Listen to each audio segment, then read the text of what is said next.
اچھا، دو چیزیں بہت کامن ہیں ہمارے معاشرے میں، ایک اسٹگما اور ایک کلچرل بیلیفس جو ہیں ہمارے.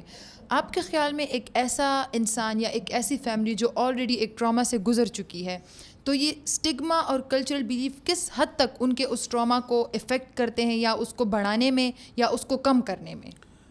دیکھیں، مجھے یاد ہے جب زلزلہ آیا تھا بالا کوٹ کا، تو بالا کوٹ میں جو باہر سے لوگ گئے تھے، اور کچھ لوگ ایسے بھی تھے جو کہتے تھے کہ انہوں نے اتنے گناہ کیے ہیں جس ان کو سزا مل رہی ہے. تو یہ جو ہے یہ کلچرل بیلیف نہیں تھا، یہ اسٹگما تھا جو ان پر وہ لگا رہے تھے. کیونکہ کلچر میں ریلیجن آتا ہے، اور ہمارا ریلیجن تو وہ اس وقت صبر کی تلقین کرتا ہے. اور بہت سے ایسے واقعات بھی ہوئے کہ جس میں تلاوت کی گئی، علماء ساتھ گئے ہمارے اس کے ساتھ کیمپوں میں، تو اس سے بھی تسکین ملی. آپ نے دیکھا ہے کہ جو لوگ فوت ہو جاتے ہیں، جن کو دفن کیا جاتا ہے، تو قبر کے اوپر بھی جب قرآن پاک تلاوت کیا جاتا ہے تو اس سے بہت حد تک صبر ہو جاتا ہے روحانی طور کے اوپر. اور غم تو نہیں مٹتا، لیکن پھر وہ اس غم کے لیے دعا ہی کرتے ہیں نا، تاکہ سب سے بڑا غم کو مٹانے والا اللہ ہی ہے، تو سب اللہ کی طرف رجوع کرتے ہیں. اسٹگما دوسرا یہ ہوتا ہے کہ یار یہ تو کسی دوسرے ملک نے کرایا ہے، یہ کچھ ایسی سچویشن پیدا کی ہے، ایسے کیمیکل پیدا کیے ہیں جس کی وجہ سے کہ زلزلے آئے ہیں، نقصان ہو رہے ہیں، اور یہ بھی غلط ہے.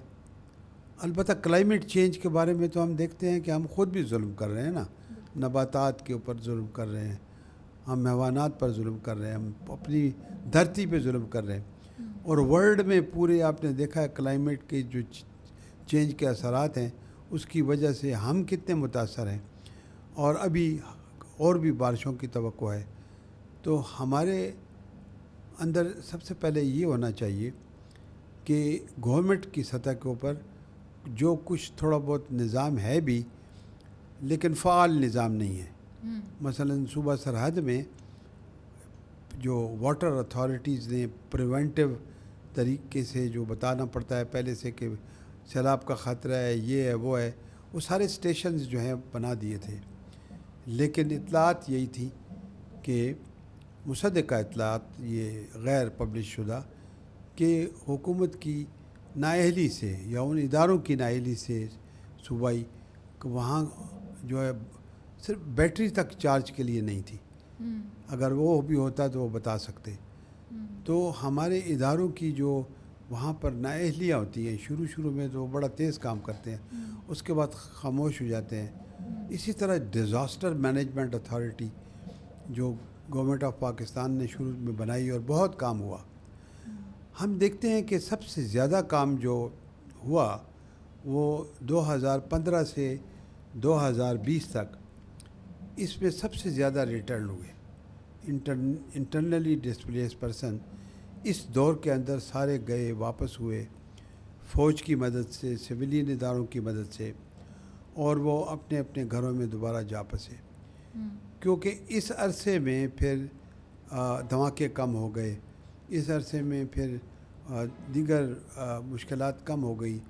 اور البتہ جو سیلاب وغیرہ ہے تو اس کو تو یہ نہیں روک سکتے تھے، لیکن اس سلسلے میں اتنا اچھا کام نہیں ہو سکا جو ہونا چاہیے تھا. تو ایک تو اس کے لیے الرٹ چاہیے، الرٹ ریلیف سسٹم. دوسرا، اس کے لیے جب ایسا ہو جائے تو گھبرانے کی ضرورت نہیں ہے. پھر مختلف تنظیمیں، مختلف لوگ خود عمل میں آ جاتے ہیں، وہیں پہنچتے ہیں. پہلے تو اپنے لوگ پہنچتے ہیں، اپنے حجروں میں رکھتے ہیں، کھانا دیتے ہیں. ہمارے معاشرے میں بھوکا کسی کو نہیں سونے دیتے. دوستو، اگر آپ کو یہ والی ویڈیو پسند آئی ہے تو اس ویڈیو کا مکمل پوڈ کاسٹ ہمارے یوٹیوب چینل پہ موجود ہے، اس کا لنک ہمارے ڈسکرپشن میں ضرور موجود ہوگا. چلیے وہاں پہ ملتے ہیں.